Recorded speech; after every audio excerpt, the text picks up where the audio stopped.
I'm Chris Byron, and I'm the head of engineering at Envoy.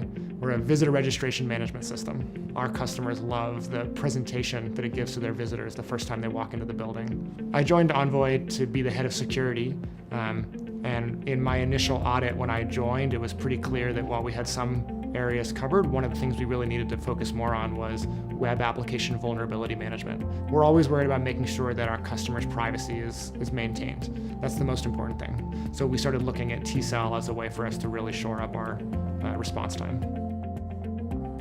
So before we started using tCell, we were really dependent on our bug bounty programs and our third-party auditors for finding a lot of our issues.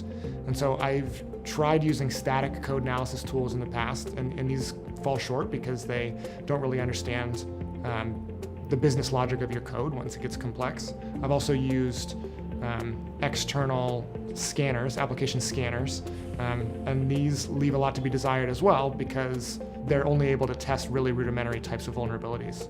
tCell is in that sweet spot in between the dumb static analysis tools and the rudimentary external vulnerability scanners. They're not the only ones that instrument the application, but they've built a lot of the features that are unique to anything else that I've seen. Right on day one, we were able to gain insight into our application, things we had never seen before. One was the tracking for the libraries and packages we use in our application to make sure that there's no publicly disclosed vulnerabilities in those packages. And we get alerting now whenever a new package gets introduced, especially one that might have a CVE or vulnerability in it. Another one is tracking all of our routes that our application exposes. It's really valuable for us to know that we have routes that are being attacked more often or completely unused or potentially vulnerable to certain types of attacks.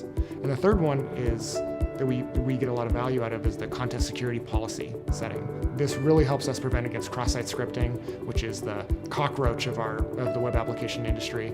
We have a very dynamic application and our CSP is complex, and without a tool helping us manage it, it would be really difficult to get right. We would have a lot of false positives or even worse, false negatives. And so we have a lot of confidence in our content security policy now. The tCell team has been really helpful as we've gone through this process. There's a million different facets of web application security, and this one seems to cover the biggest ones that I wasn't able to cover on my own with automated testing and other tools internally. They never let us go a week without making sure that we're making some progress in our deployment or trying out some of the new features that they've made. So what I saw was quick to deploy, easy to configure, and broad coverage.